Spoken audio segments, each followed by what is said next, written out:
How do you define your belief in the divine decree? We all want to be successful in life, isn't it?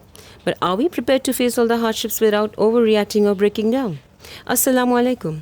Join me to know how to deal with tawakkul in today's time, in today's episode of I Believe.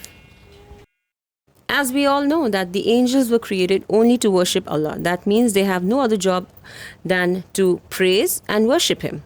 The remaining two, that is humans and the jinns, were given the free will, that is they were allowed to make choices. So when we have choices, we also have innumerable amount of things and dozens of emotions to choose from. There is a right for every person to dream and work hard to turn them into reality. Now, this procedure isn't as easy as it looks. Dreams are free of cost, but the struggle to achieve it might make you lose your arm and leg. You would fall, cry, find it hard, get stuck, break. But if you're adamant about achieving what you want, you will never give up. This not only requires physical movement, but you are also supposed to be mentally active. And that's where tawakkul steps in. Tawakkul is an Arabic word which means to wholeheartedly put your trust in Allah's plan. You know, you worked hard and done everything you could, but unless you are granted that by your Rabb, you can never achieve it.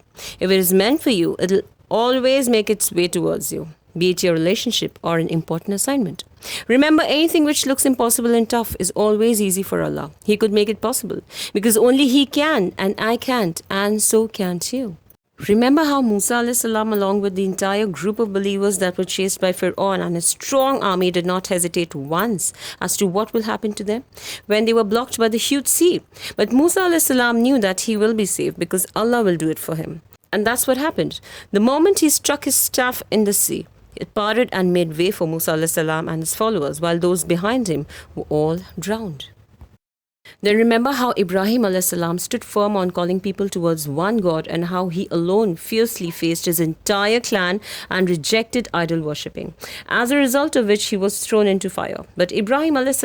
as he was, didn't feel scared for once, as he knew that Allah will definitely save him. And so it was. His dua, Hasbi Allahu wa ni'mal wakil, was enough for him, as Allah Ta'ala cooled down the fire by saying, "O fire, be you coolness and safety for Ibrahim," and they wanted to harm him, but we made them the worst losers. Or let us not forget how Yusuf a.s. was seduced by a woman dominant to him, but he refused her and as a result was slandered by the woman. Despite all of this, he spoke the truth.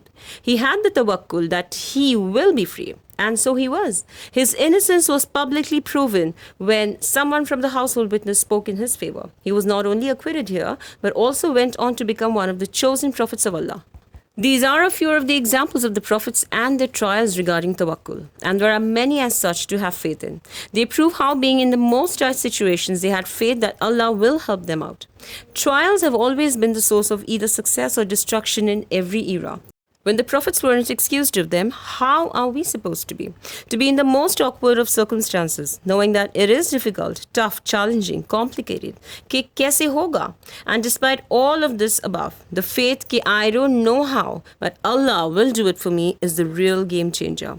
Do share your experiences and queries with us. Stay blessed and guided until we meet again. Thank you for watching I Believe.